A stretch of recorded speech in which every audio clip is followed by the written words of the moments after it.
Welcome to the Heavyweight Podcast. The Heavyweight Podcast. Heavyweight Podcast. Heavyweight Podcast. You listen.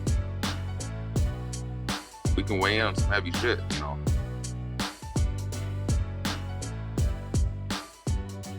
What's good?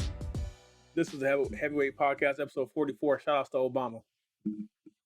44. Oh, yeah, I like that. 444. Shout out to Jay, 444. Kill Jay-Z. I am your host, Mo Lethal. I'm here with these three guys. Go ahead and state your names. Thada McFly, a.k.a. Jesse the Barber Son. Fictitious. What? Fictitious. Is it fictitious? Yeah, fictitious. Kevin Wendell. Kevin Wendell. Yes, it ain't gonna work. This is Geek 40. What's up, fella? How was your week? How are you feeling, McFly, after them bars you gave us the last Friday night? I feel like, in the words of Kendrick Lamar, I feel like I'm that nigga. Okay. Because he said it on Father Time. He said that you're that nigga? He was talking about you? Oh, he said that he felt like he was in the mindset that he's always that nigga because of how he grew up. So I guess right now I am that nigga. Taking my line. Okay. They say talk your shit. So how was your week? It was a lot of shit moving and moving parts and such and running on a treadmill and all the good stuff. And just preparing for a dope show. I felt like 50 Cent on that treadmill. I'm not gonna lie, when you said a lot of moving parts and hit that treadmill, it made me think about myself. There's a lot of moving parts when I'm on that treadmill.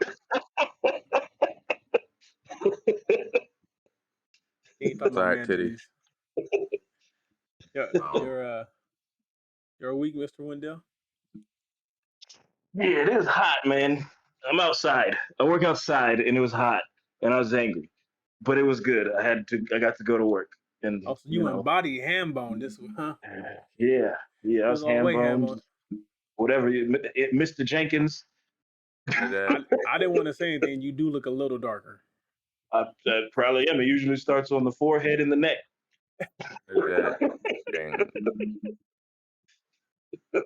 Geek, your week? Still shouldering family shit and trying to move through that and be creative at the same time. So, hey man, we never asked you. Did you ever get back at that backhoe? Nah, that thing is way too heavy. So you just let the hoe flap you, huh? Mm-hmm. You could have went to Mexico and got dynamite. What are you talking about?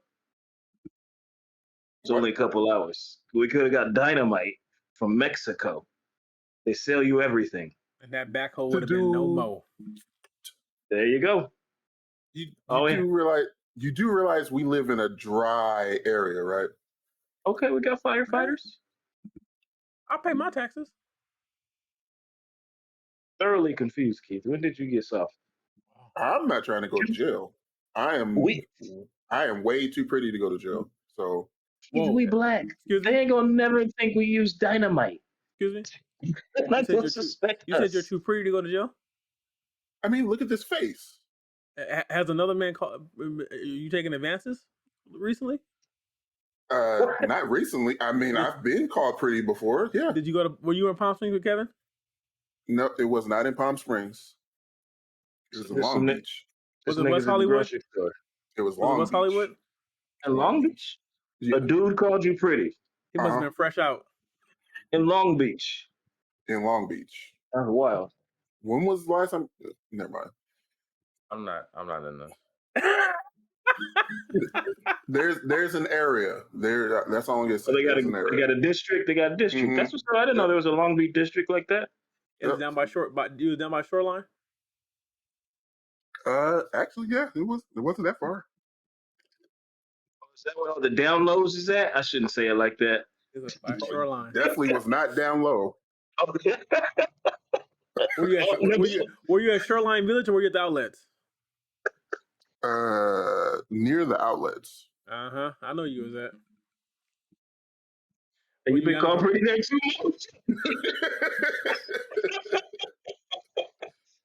No, when he said, I know Long Beach because Long Beach got a lot of good barbecue spots, so I'll be in Long Beach often. But You I've get a never been couple caught. hays. I've never been caught pretty in Long Beach. That's for damn sure. Hey, My what you week, gonna get, a turkey leg? No, I'm kidding. Anyway, how's your week? my week was peaceful. I'm trying not to let the bullshit get to me. I got to see McFly perform for the first time. You know, since he always he takes these hiatuses. You know, he's like he takes the Dave Chappelle approach. He's like he pops up, he does a bunch of shit, and then he just leaves. Like I didn't get a 50. I didn't walk away for 50 mil though.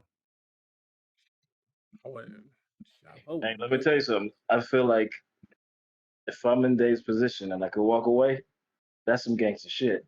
That's some gangster shit. He walked away from 50 mil and got 90. So Hey, and the man took a tackle like a G. didn't even fall. Just kind of stumbled. Yeah. So And then Matt made a joke about it. We're gonna get right into it, fellas. The first topic of the day is kind of goes into a little bit of what we talked about last week. What do you do to prepare yourself mentally to take on a task? So like, I don't know, like what do you do mentally to prepare yourself for the work week or for things you gotta do around the house or the car trouble or when you pull up the pump six and realize you have to be raped? I'm gonna tell you right now. Whoa, wait, what? Yeah, you get raped at pump six because the gas price is too damn high. All right, okay, never mind. I'll give you what I do first. I didn't know where that was going. I didn't know that. I'm talking about yeah, my wallet. My wallet. They stole my wallet. All right. $82. I saw somebody pump and they paid 128. So I was like, let me shut up. Let me tell you something. If I fill my truck up right now, 150. This has been episode 44. That's probably being kind. That's probably being kind. Dude. I had to fill up a work truck before. That shit hurt. This ain't no work truck though. Well, I call it a work truck, but it's just a large truck. So let's get back to it. So how do you prepare yourself, Mr. Window? I get the negative part out first. When it's stuff like that. So you said you get the pump gas. No, I get there and go get all that shit out. Let's get the negative out first. You don't take the approach from last part. You don't take the Kevin. You don't say, I get to get gas today. You say, okay, I see you. After I get all the negativity out, because I'm like, I know this is gonna make me mad. Let's just get it out now. Let's just get it out now. And then roll into the positivity. I get to pump gas. I'm blessed to have this vehicle. That motherfucker gets to have a Tesla. I get to pump gas in this motherfucker. Like, yeah, but I feel like I'm the calmest one when it comes to pumping gas. I don't even have money like that. You just said that you go out for a drive right now. The only driving I'm doing is when it's necessary. Unless I'm on the bike. I told y'all that 2 pods ago. The only time I'm just cruising is when I'm on a bike.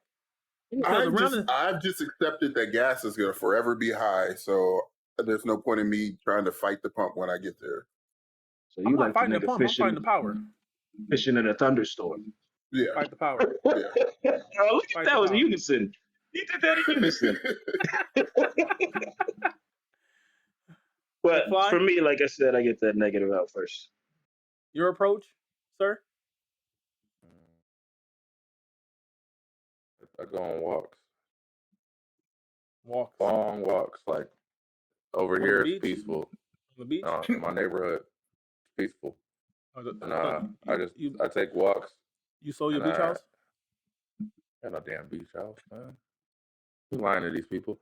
But I take a walk and then I'll look at my neighbors and then I'll take some sort of weird gratification.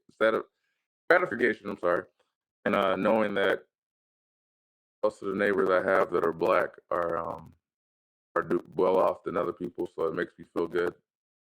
So then I get in a weird, peaceful tranquility, and then I go, time to take on the work week.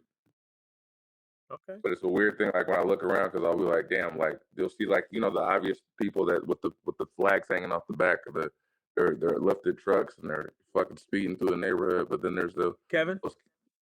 those like those calmful neighbors that tend to be black over here, and they tend to just kind of let me know this is what I'm working for. He don't. I mean, he reps the flag, but he don't rep the flag like that. I walked down that street and I said, "This is what I'm doing it for. To have that kind of peace and that peace of mind, not the speed and shit down the street, but like to know that I'm here for the kids. Yeah. It's peaceful and it gets me in a weird place that I'm like I can take on the work. I will say that I'm the only person who speeds down my street. Oh, nigga, I'm trying to get us tennis balls or footballs or something for everybody who speeds down the street. I just want to nail them. I'll be, and the thing is, it's only like 500 yards. But when I hit that left, there's no. Is that how you prepare for the work week? Right. Hey, look here. From the time I leave my garage with my bike to the time I get to the middle of my street, I'm already at 65. Mm. And then I roll the stop sign at 40 because I'm not stopping because ain't nobody on the street this early. Oh, you wanted the? Oh, okay. It's early in the morning. I thought you talking. I'm like, yo, you tripped. Honestly, I don't think I prepare myself. I wake up, I take a deep breath, and I just start walking. I just let shit be. There's no preparation. I mean, I already know what to expect. So I just, I put my helmet on, turn on my tunes, and I coast, do my thing. And I'm the only one that talks to himself. I talk to myself all the time. Oh, like before you walk into work, do you talk to yourself? I talk to myself from the time I get up to the time I go to sleep. Do you answer? I talk to myself. Yes. I talk to myself in my head while we're doing the pod. I say thank God for Bluetooth. Oh yeah. Now that shit when I was younger.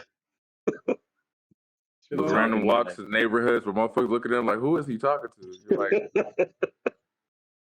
with the Boost Mobile. You know how many songs I've missed and albums I've missed just talking to myself? I'm like, I gotta rewind this. I don't know what the hell I was listening to just now. Man, I can cut on a movie and then be lost in my own thoughts, but I don't know what happened in the last 15 minutes. I've been looking at the TV, but I don't know what's going on. Do all the time. Fella.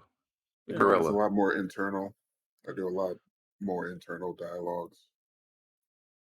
Oh man, if I said a lot of the stuff I say in my head, y'all probably wouldn't be friends with me. Facts. Peep out Sneakerella on Disney Plus because it's showing black people in a position of Sneakerella. Sneakerella. It's a flip on Cinderella, but it's about a dude designing dope kicks. Okay. It's a black uplifting shit. So I thought it was dope to watch. I don't like musicals either, and I'll watch it. Interesting take, even though I don't like John Sally as a.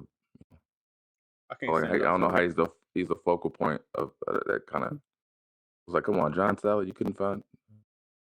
That was random. I just feel like I throw that in there. Black Power. Oh no, throw it in there. So do these things have to be positive? Can they be negative? What's your thoughts? No. Like what we do to prepare. No, it's how you prepare. How you prepare? It ain't got a shit. I mean, I'm not. I'm curious now. Story to tell. And now I want to hear it because I got something to say. I mean, it depends on the day, how rough the day. Well, no.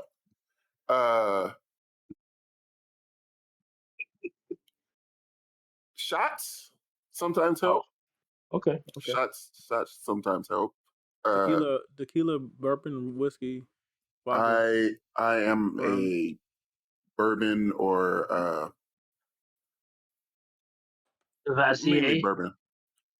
So you take shots before you go to work, or before you start the day? Not every time. I have occasionally, especially if I know for a fact what I am going to be walking into, because it's probably something that I left the day before. So you started the pot the night before and left, huh? But usually, and I know this is gonna trigger some of y'all, but usually the drive helps me, and I just turn on music really loud and just kind of vibe out before I go really anywhere. The drive. Hell, to the store. Yep, the drive. The drive. Don't Drake and drive. The drive. I implore you, do not Drake and drive. Why you being your feelings?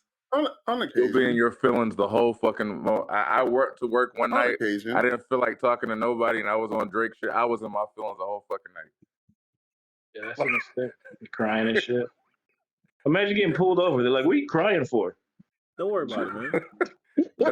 then I had to go to the gym afterwards. You just turn the volume up and be like, "This is why." Maybe okay. Fucking hit him with the.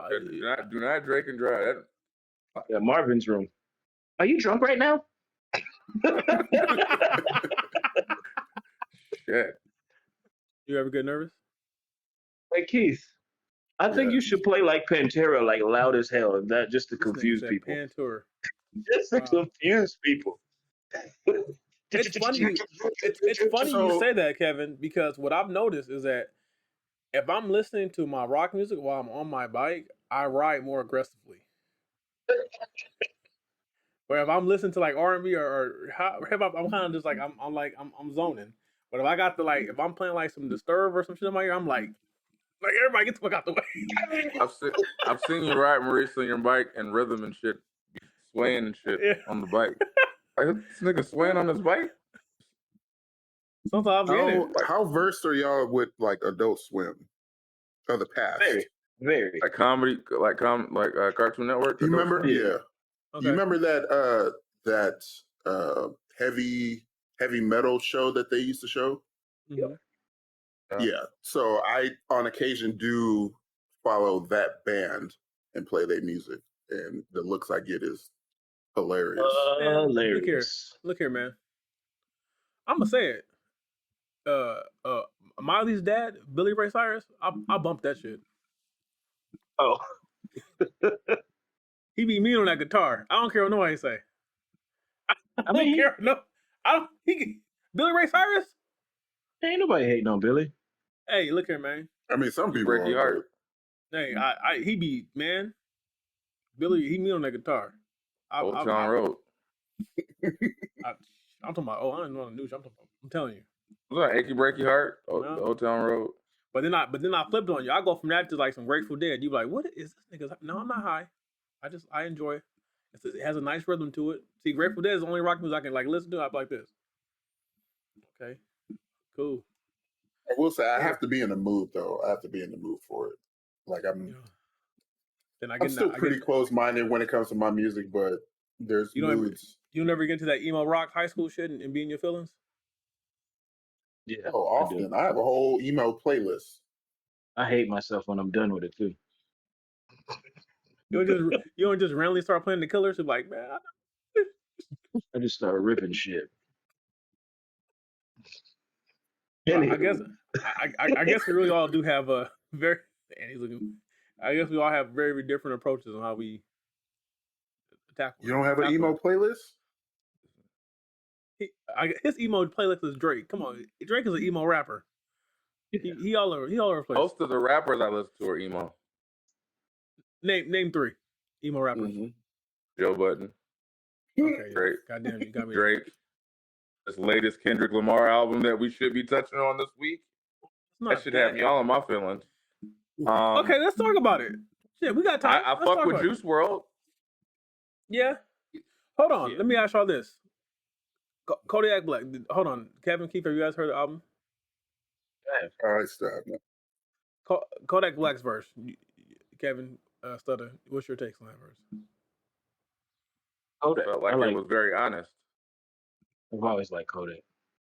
Kodak seems to be honest as fuck. Are we talking about the verses, like the verse on the song he did, or the little interlude bars that he was? Both. He was being very honest. When the part he was talking and when he was rapping. He was saying, getting his dick. But I did like you saying just kids are growing up and all that. But the important thing is Kendrick even said that he's more Kodak Black. I think that's why he references him and has him on his album. That he thinks more of in the mind frame of Kodak Black and not somebody that's pro Black. He thinks more like Kodak Black growing up, like which I fuck with. He's being honest. He's telling elaborate that the mindset. What's his mindset? Loud gutter guy that's from the street that's just being that happened to, like he said, no, he didn't think people would fuck with a Black, but they fuck with him. Like he's successful because people identify themselves in him. Like when you see, I think that's where Kendrick identifies as himself in Kodak. Like he's like, you know what, we might be completely different backgrounds, but we have a lot of the same habits or outlooks, and I think that was a dope approach to it. Because at first, people was like, why the fuck is Kodak Black on this so much? And I'm like, after a while, I got it. I was like, okay. He's trying to say that he identifies with this thing. Like, yeah, I don't think he's what everybody, he tells you every time. He's like, I'm not what you guys think I am. Yeah, why am I with this legend? I remember him saying that shit. Like, yeah. Well, no, Kendrick, I feel like is somebody he's different than what he portrays in the music. Like he tells you, like, don't just approach me because you might get stumped up. I am not your savior. That's one of my favorite songs. Yeah, that's a good song. I definitely feel like he's. This was a therapy album and not necessarily what people expected to be mainstream album. I think people were expecting shit they can listen to on the radio. None of this is for the radio. It's everything for healing. To identify healing steps. Everything about these songs, there has to be at least 2 or 3 songs to trigger everybody's emotion. If you really listen to what he's saying. Pain away, I slide the pain away. And those identifying triggers. The song that I sat there in a room and listened to We Cry Together, and I said, oh, this is probably one of the most toxic things I've ever heard. It's one of the most honest things I've ever heard. The same damn song. You're listening to it and they're going at each other. Yeah. You're like, damn, both of you saying some real foul shit. But then at the end of the day, they come together and it's just like we just forget all that shit we said and act like we just fuck for the night. Like, yeah, that's it's very that We Cry Together, that was very much so like a toxic relationship, mental abuse type album. Mm-hmm. Like, or not album, but song. Like where they're going back and forth, and it's kind of like you say, so there's messed up things being said on both sides, but then they're kind of like drawn to each other at the end, where it's kind of like a full circle where they start off mad at each other down their back, then they fall back into it, and they end up, it's toxic as shit, but it's very relatable. Yeah. What and was I thought that was masterpiece right there. Yeah. What's the other song? I thought, damn, I can't remember that. It's Auntie's Diaries. Auntie's Diary. Like that one was some shit. And you're like, huh. Yeah. That Hello. I'm gonna be honest. I'm probably avoiding the album just because there's a whole lot of shit going on right now, and I don't know if I can take listen to that shit. any more stimuli because I'm already kind of on the. Listen to it. You need it. I'm on the cliff. No, listen to it. You need it. My favorite song is Father Time. Listen to the last song. Shit. Listen to the last song first for you, Keith. The Mirror song? Yep. Man, I'm telling you, like this album. That's just a chant. I know we're not a music pod, but this every track on here deals with some type of mental issue. Mental health, yeah. Every single track on the album. Father Time. Maybe he did that on purpose too. And Mental Health Awareness Month. He doesn't do anything. Friday the 13th. Yeah. Anything he does is deliberate. Only Friday 13th of the year, by the way. Father Time for me was a very deep message song because chanting in the hook of the chorus, it reminded me of growing up with my dad. Because in the summertime, he was very about his shit. He was meticulous, so he would tell me if you want to take whatever basketball, whatever serious, he would wake me up, get up early in the morning, and go to this restaurant in Rubidoux, and we would eat breakfast every morning, and then he would drop me off at my school every morning during the summer, and I would run and play basketball, and I would work out for like 4 or 5 hours.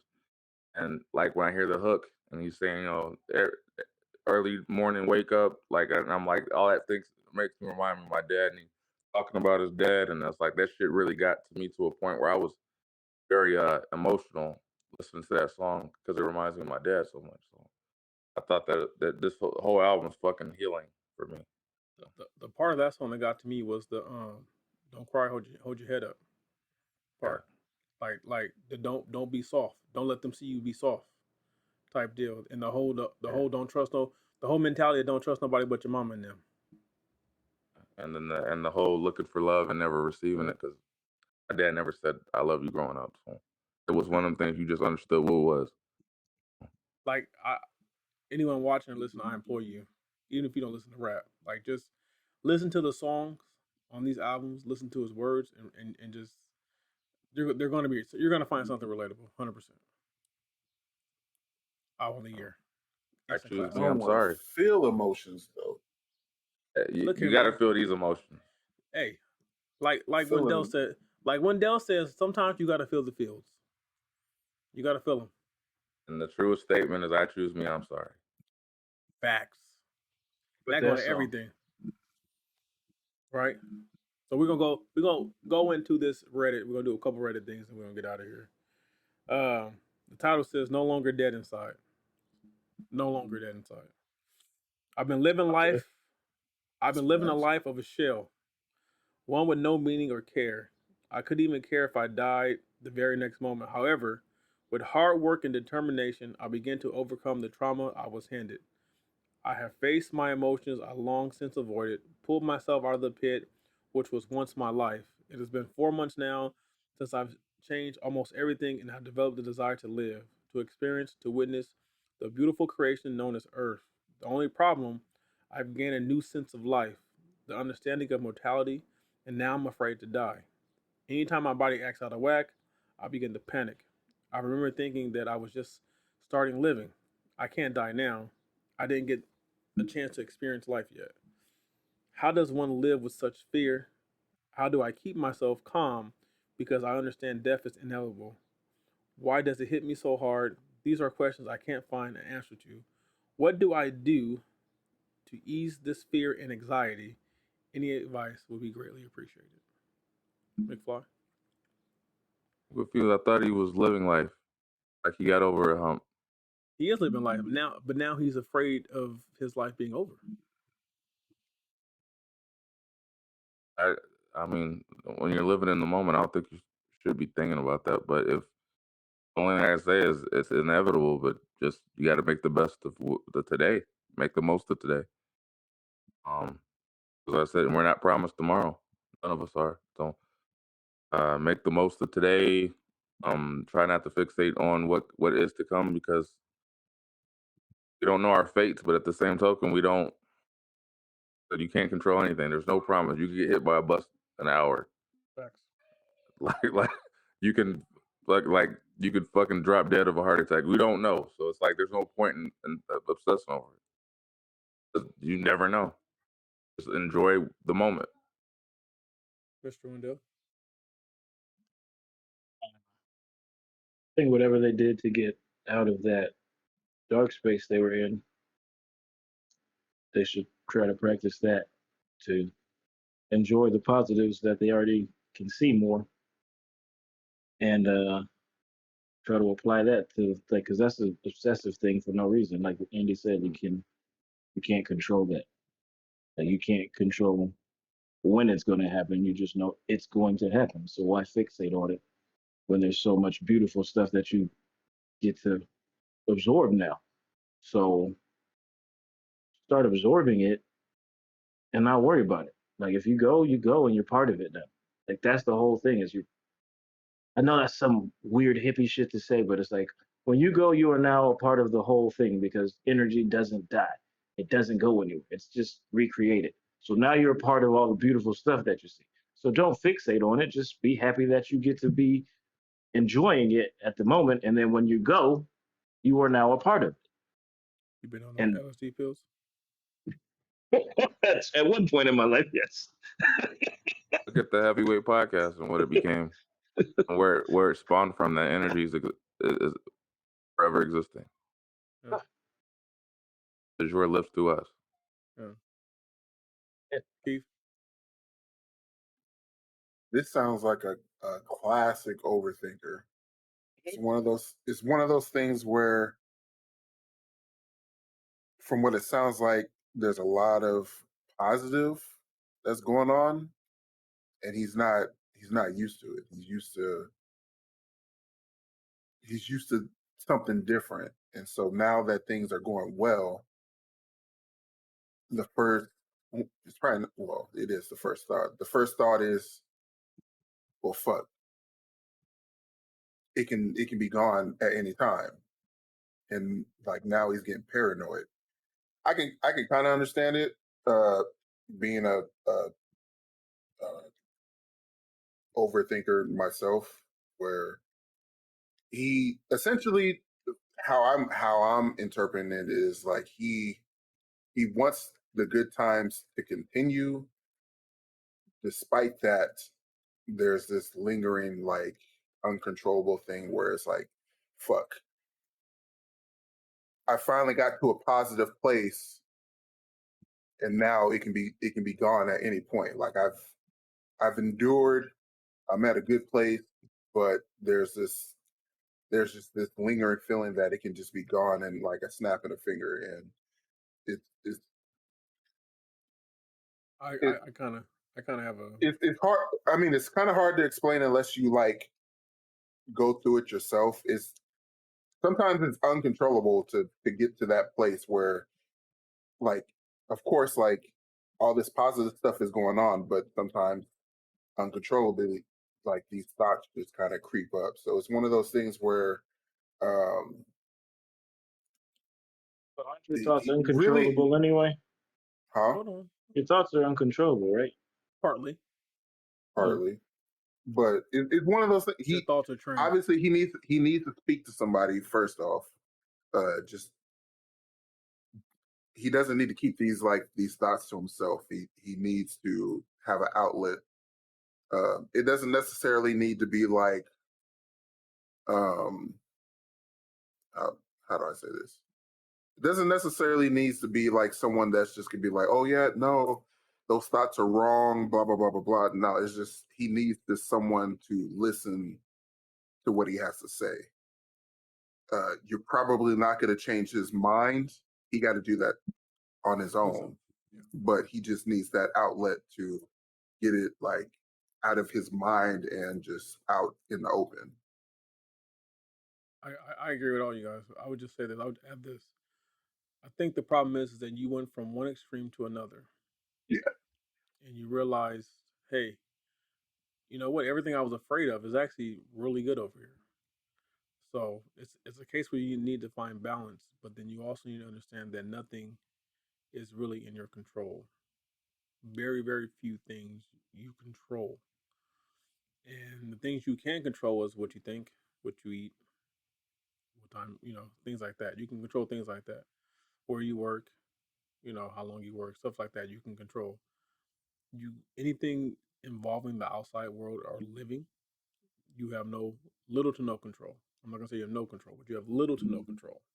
You play a small role in these factors because, like Stutter said, you could do everything right, be on a high horse, and live having the best day, and step off the curb and get hit by a bus.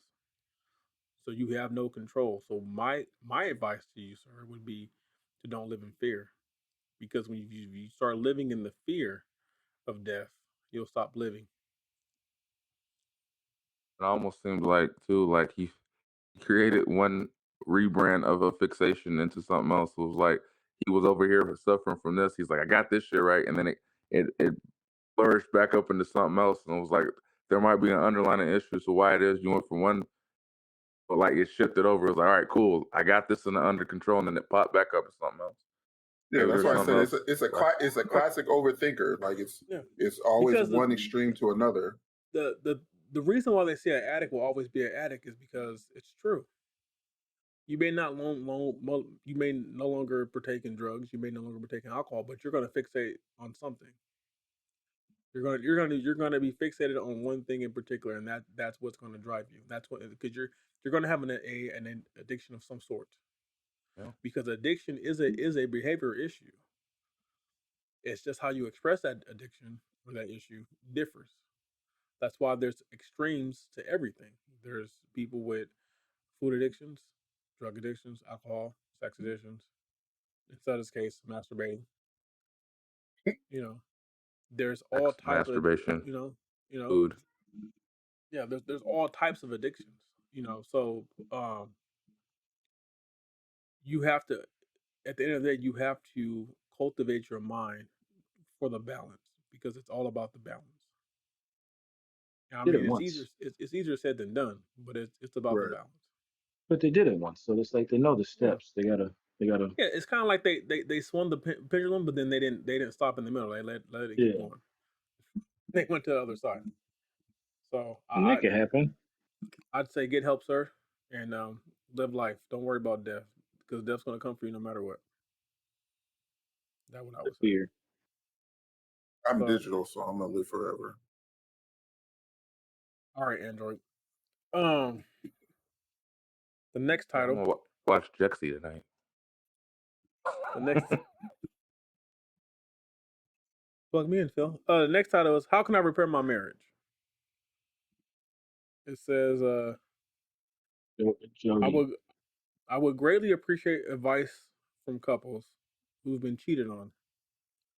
I regret my actions that caused damage to my family, and I'm willing to do anything to fix this.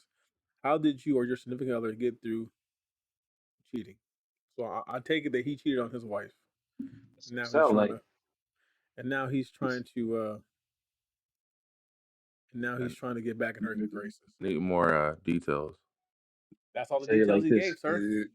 This is what I got for this So, motherfucker. Then you ready? You ready? Start doing overtime, nigga, because you lost half your shit.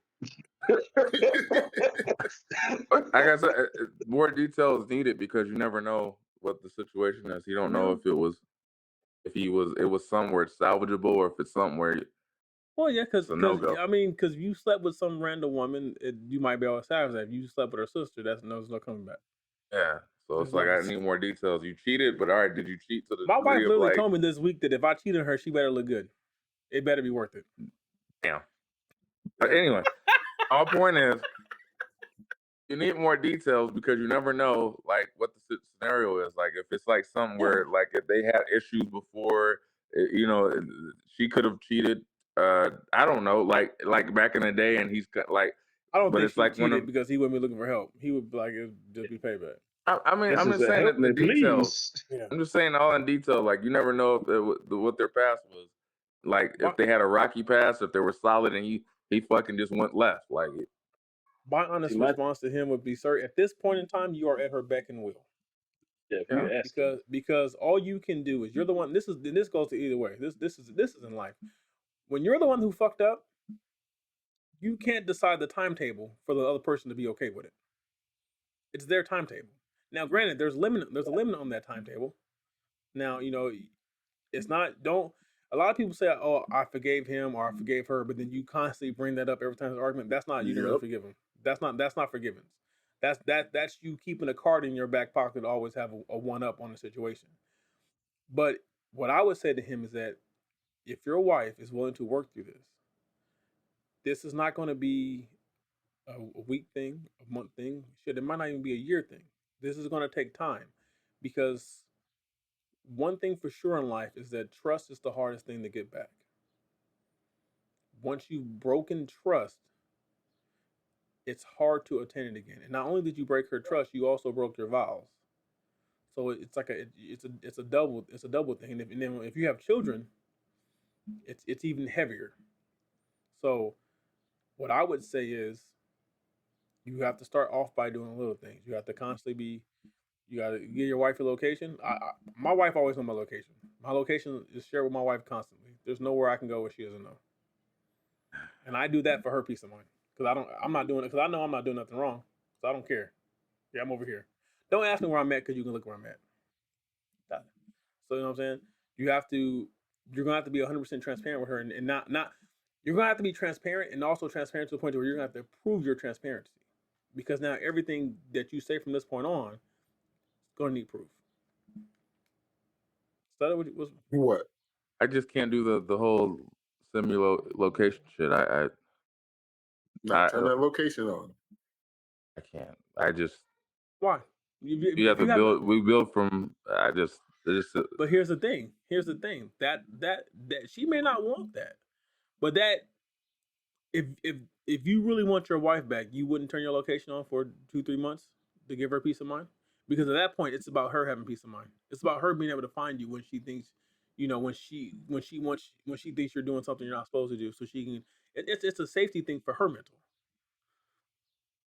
because it's the whole thing is that if she takes you back, it's she's gonna have the mindset of, well, he's made a fool of me once. Is he gonna do it again? So then you have to fight that whole. You have to fight that whole. She has to fight that whole mental thing. You have to find your way back into the direction. You're not gonna wake up the next day and be A1. You're not probably not gonna wake up next year and be A1. So it's what you're willing to do to gain that trust back. You got to think from the mindset of this fella who's asking on Reddit for advice.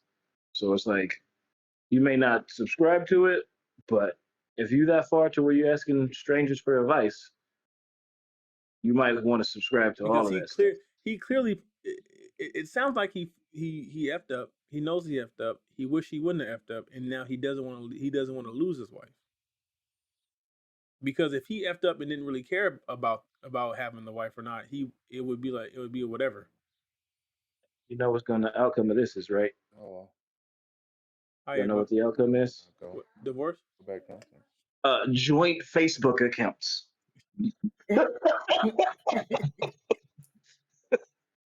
Every time I see those, I'm like, oh, somebody cheated. Yeah.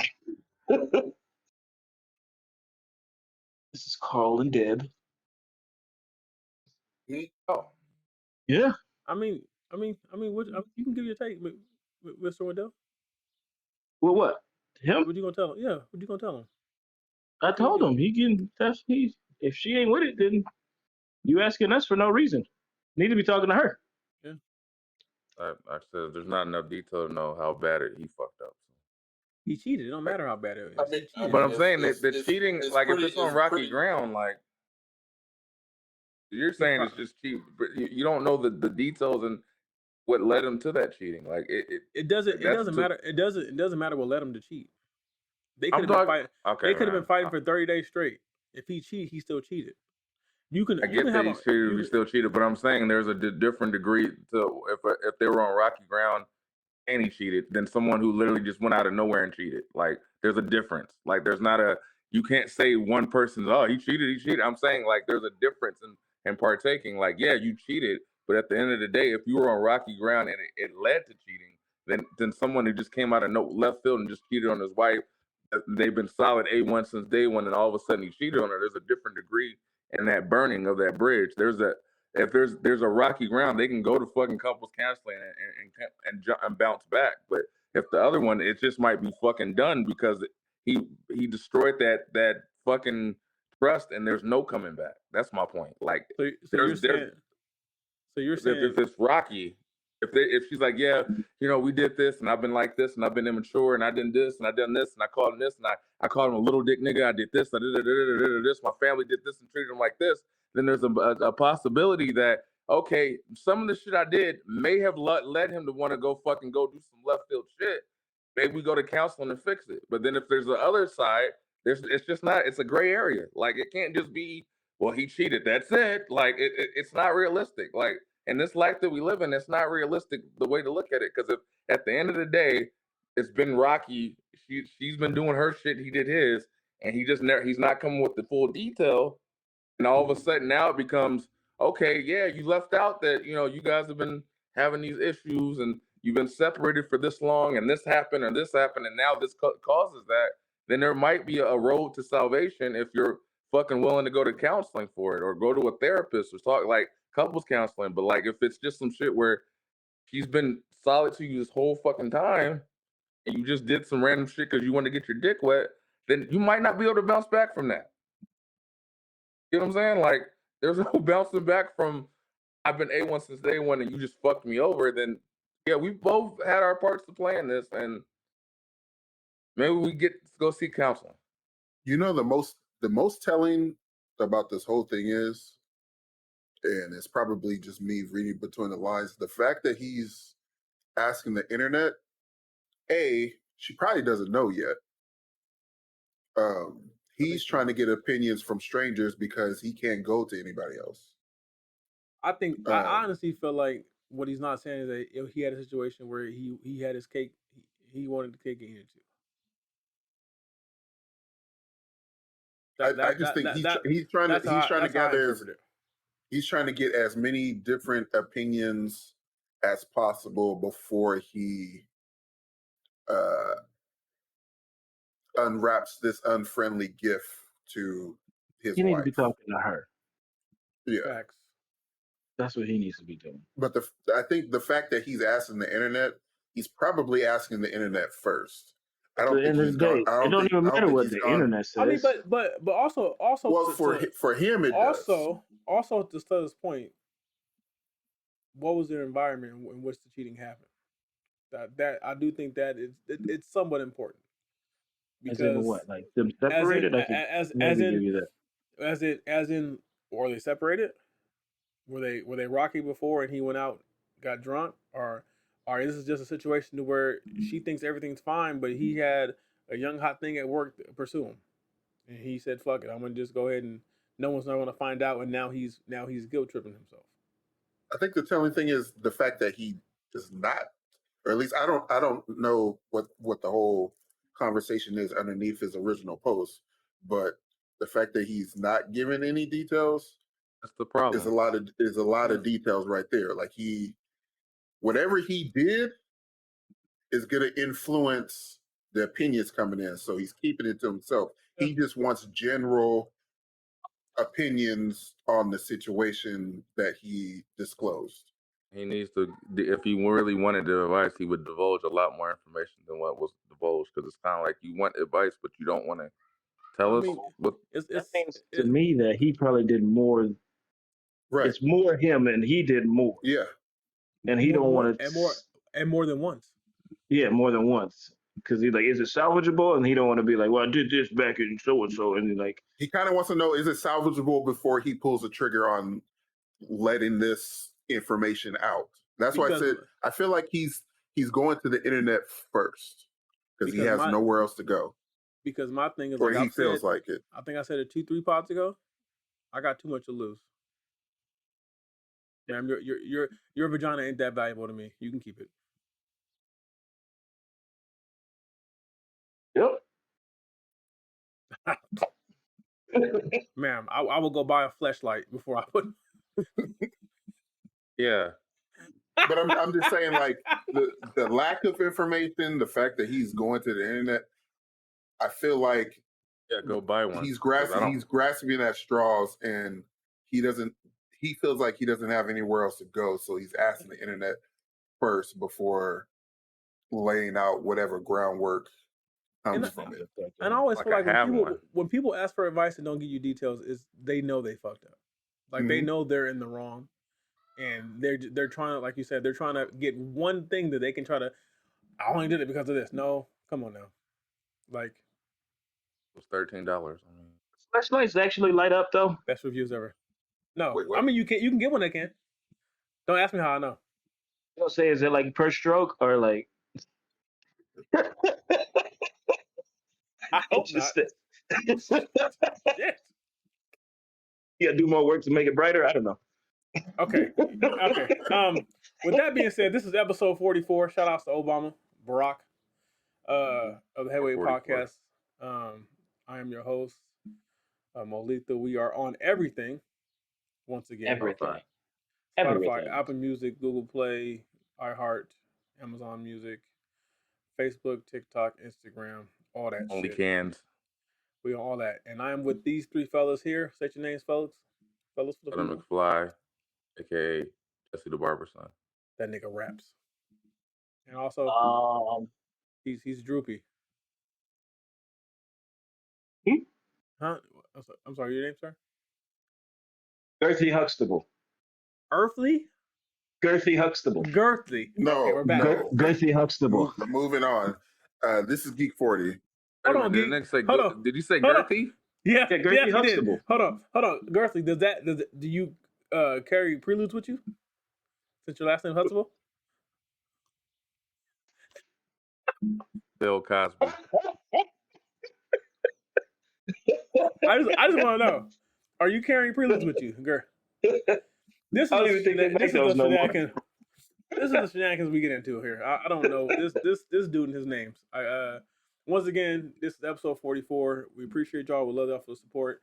We will see y'all next week. We out. Peace. Give him the Jello pudding. If you can hear the sound of my voice, you're a real one for sticking to the end. Just want to thank you again for listening and stay tuned for the next episode. 40 out.